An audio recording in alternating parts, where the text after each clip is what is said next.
On a eu une éducation française avec l'histoire de France dans le temps. La ville était très cosmopolite. Nous avions plein de gens qui parlaient le français, l'italien, des Arméniens, des Grecs surtout aussi. Et c'était un ensemble complètement amalgame. Et pour un enfant, pour votre jeunesse, oui. C'est avec quelle signification? Vous étiez isolé ou bien déjà pas du tout. Dans un monde pas du tout, pas du tout. Très cosmopolite. Votre école, les bons pasteurs, c'était des mères catholiques. La Compagnie du Canal, d'ailleurs, subventionnait les écoles religieuses. Ils subventionnaient l'eau et l'électricité des écoles.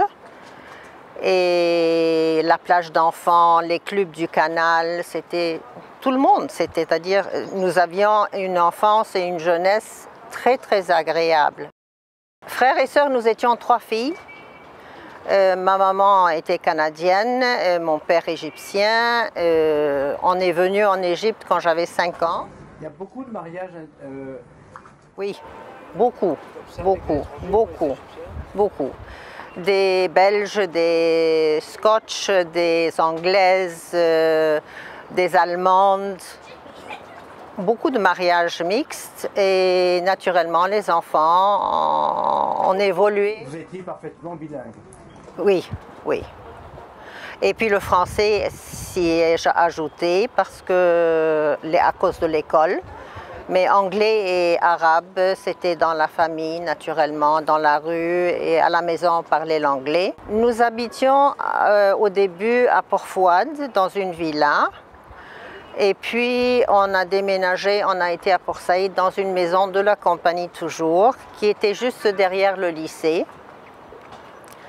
Et après ça, je me suis mariée et j'ai été vivre à la rue principale de Port-Saïd, la rue de Fouad, qui est maintenant El Gomhoreya. Naturellement, jusqu'en 67, c'était la même chose. Nous vivions une vie très cosmopolite. Après la guerre, naturellement, ça a beaucoup changé. On est parti au Caire, on est revenu à Port-Saïd. J'avais déjà mon premier fils et la vie a changé. On a pris un appartement à Zamalek au début.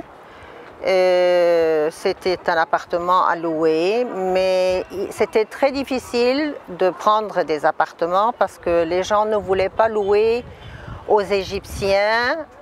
C'est-à-dire que c'est ma mère qui a fait la négociation, étant étrangère, et ils avaient peur que les gens ne prennent les appartements et qu'ils y restent sans partir. Alors, c'était à Zamalek pendant 1 an, et puis on est rentré à Port-Saïd de nouveau, et la vie a continué. Mon père n'était pas de Port-Saïd, mon père était de Fayoum, Beni Suef.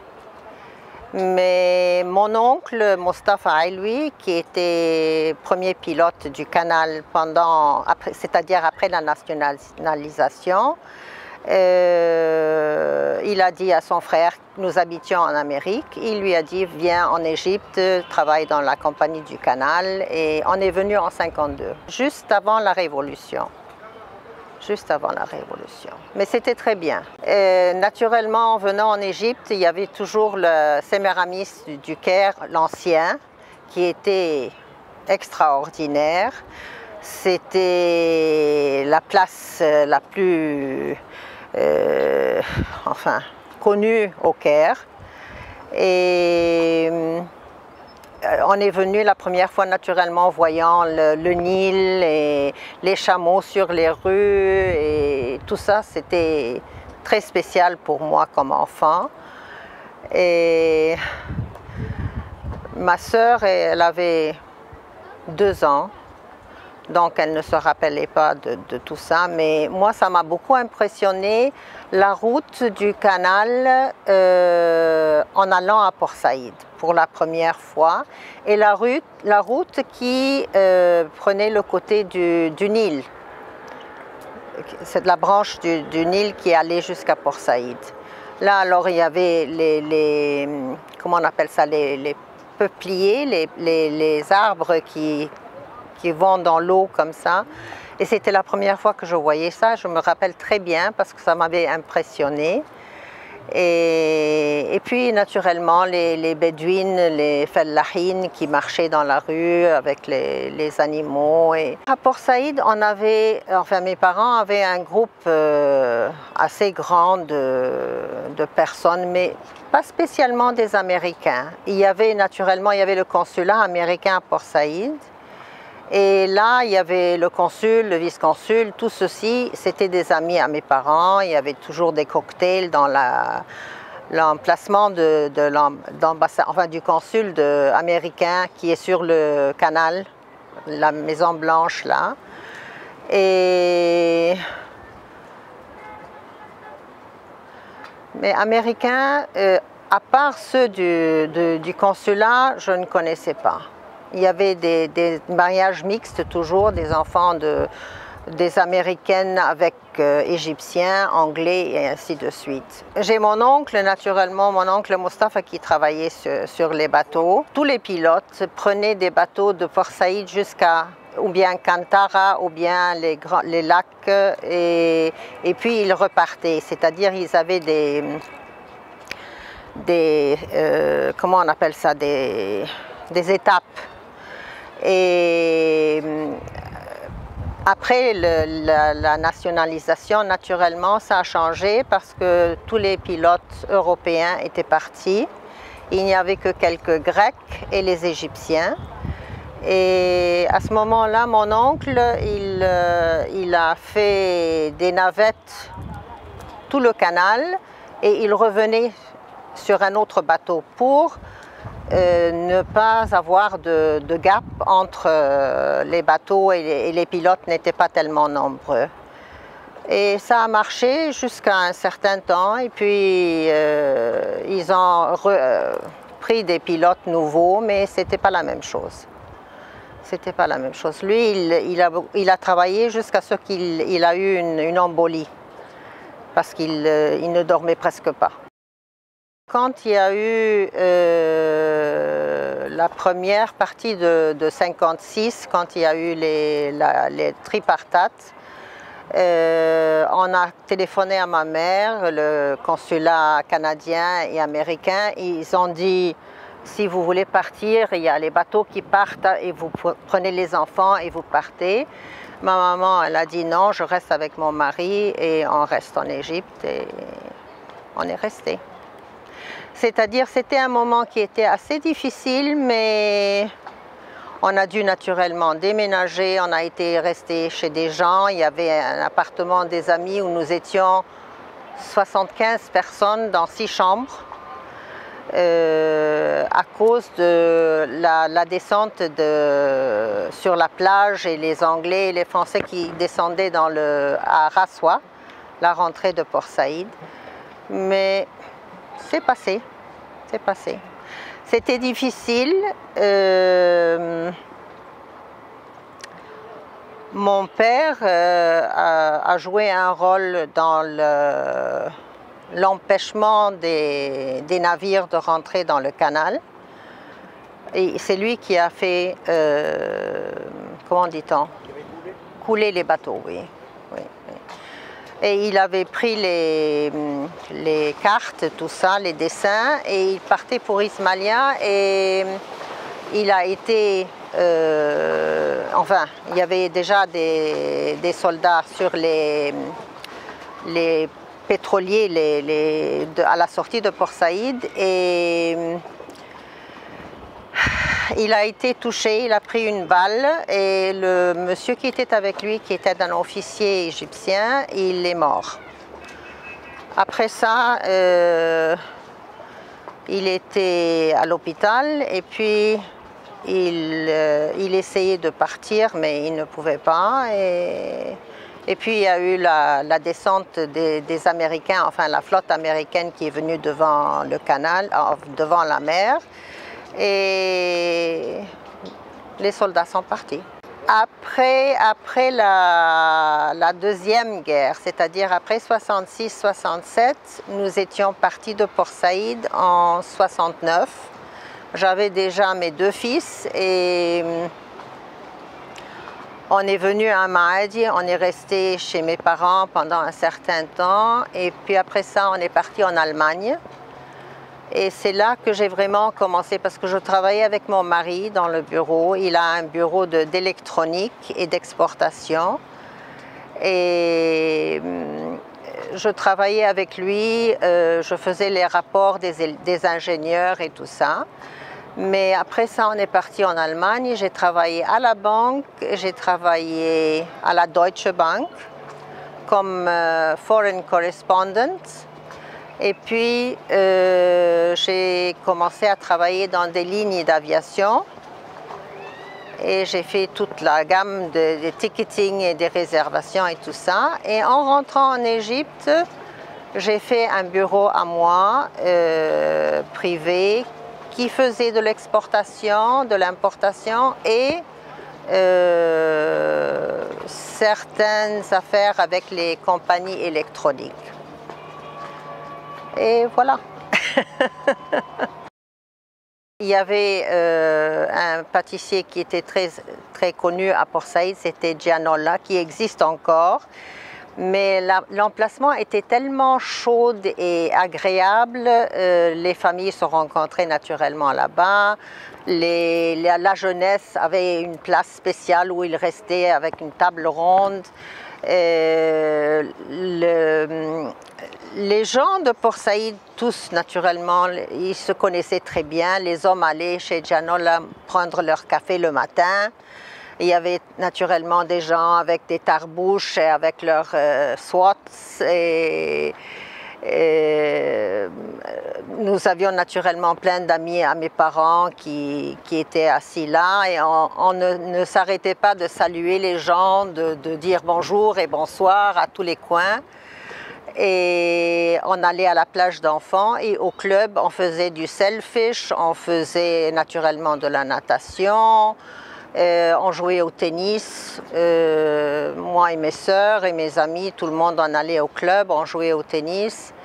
Qu'est-ce qu'on faisait d'autre? Il y avait naturellement du ping-pong, du volley, on était dans tous les sports et même les anneaux et de la gymnastique et tout ça, on le faisait tout le temps.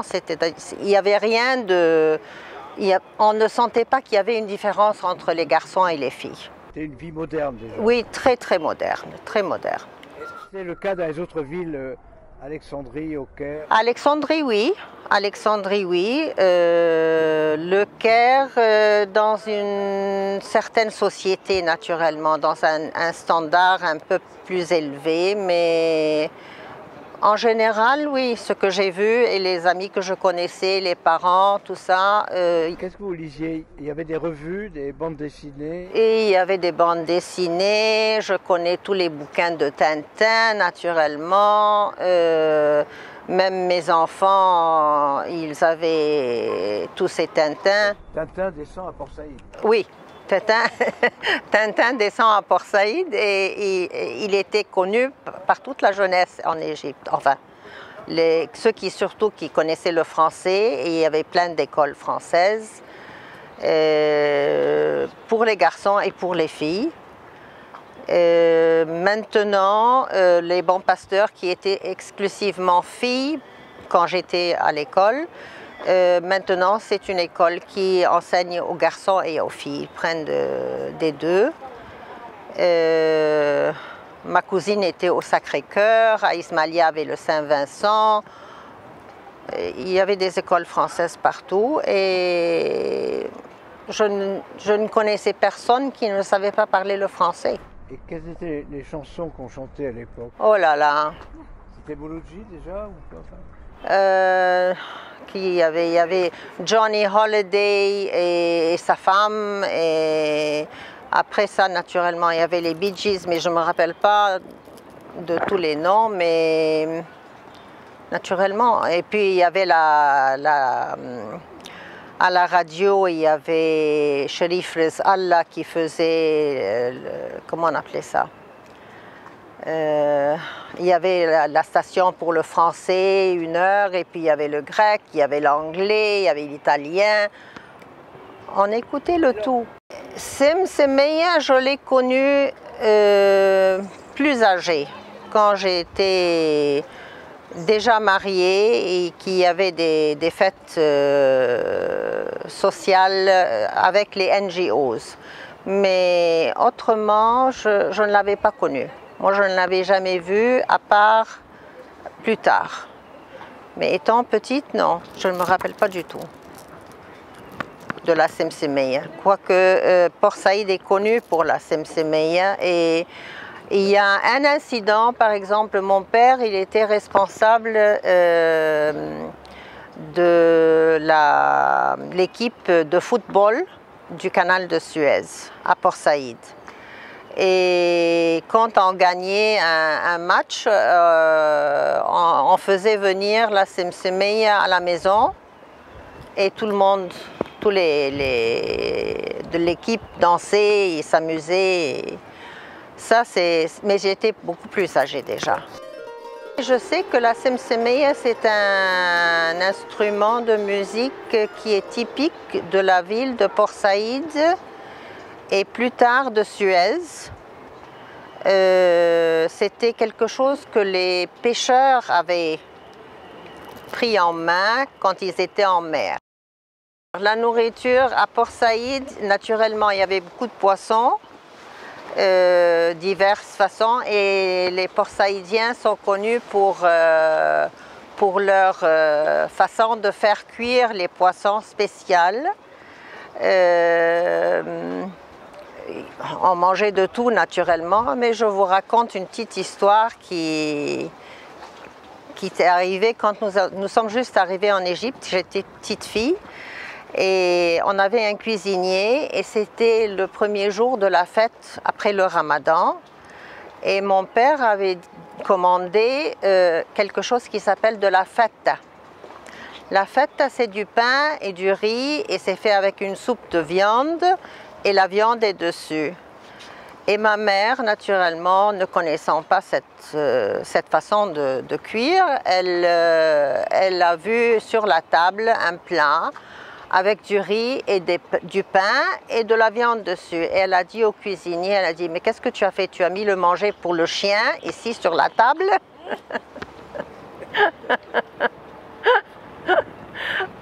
Elle ne connaissait pas. Après, elle n'avait plus, enfin, elle avait toujours envie de manger de la feta parce que ça lui plaisait. Il y avait de l'ail et du vinaigre, alors ce goût spécial, ça lui a plu et elle en mangeait très souvent.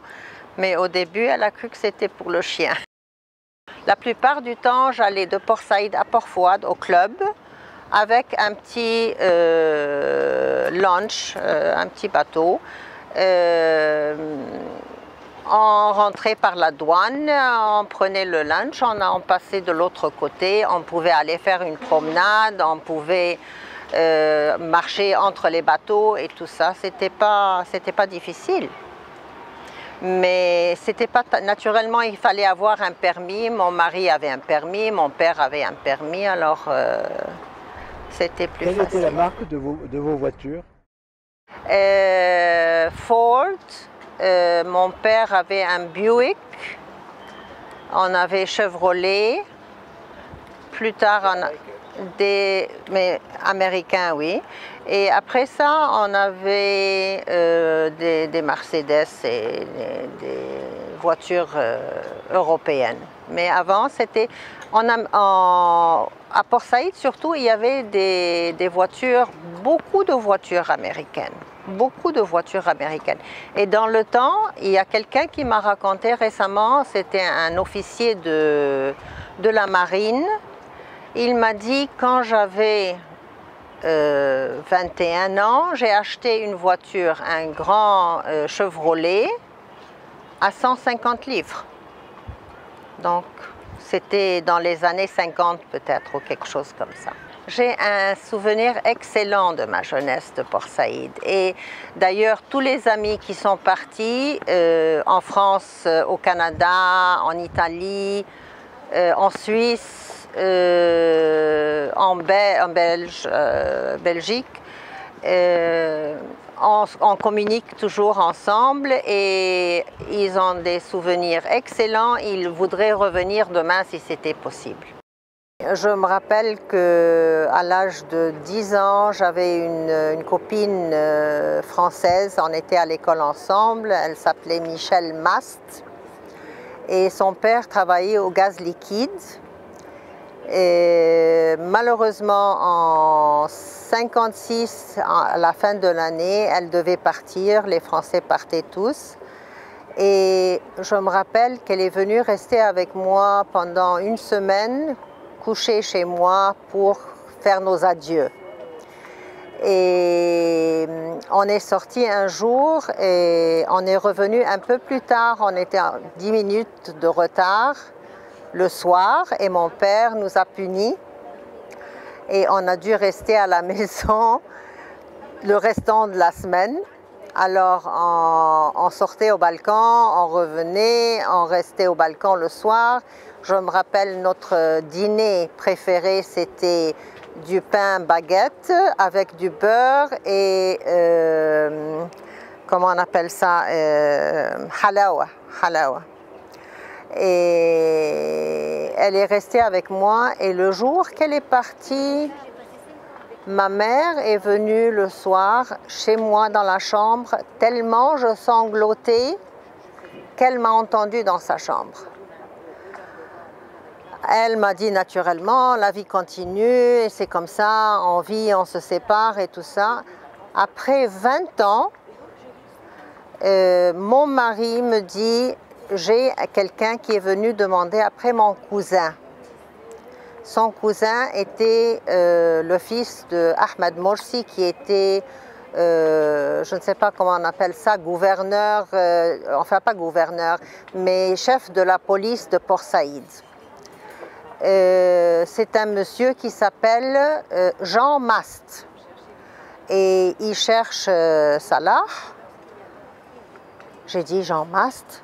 Jean Mast, c'est le frère de Michel. Mais bon, fais-le venir. On l'a recueilli, lui et sa femme. Et c'est-à-dire que heureusement que j'ai eu des nouvelles de Michel et de la famille et de son frère et tout le monde.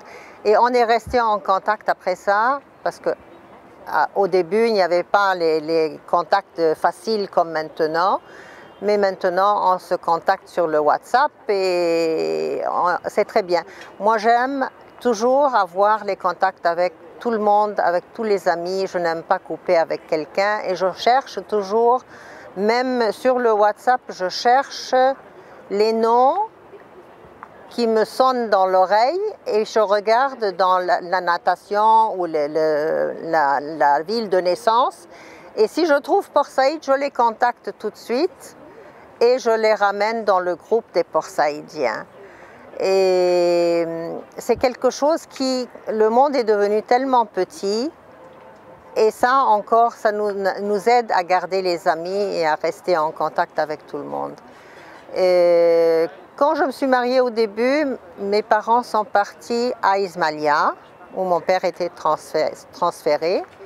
Et lui, comme il était ingénieur mécanique dans la marine américaine et qu'il était venu en Égypte avant la Révolution tout de suite, il a été transféré à Ismailia et ma maman enseignait l'anglais à l'école qui était considérée comme l'école du canal.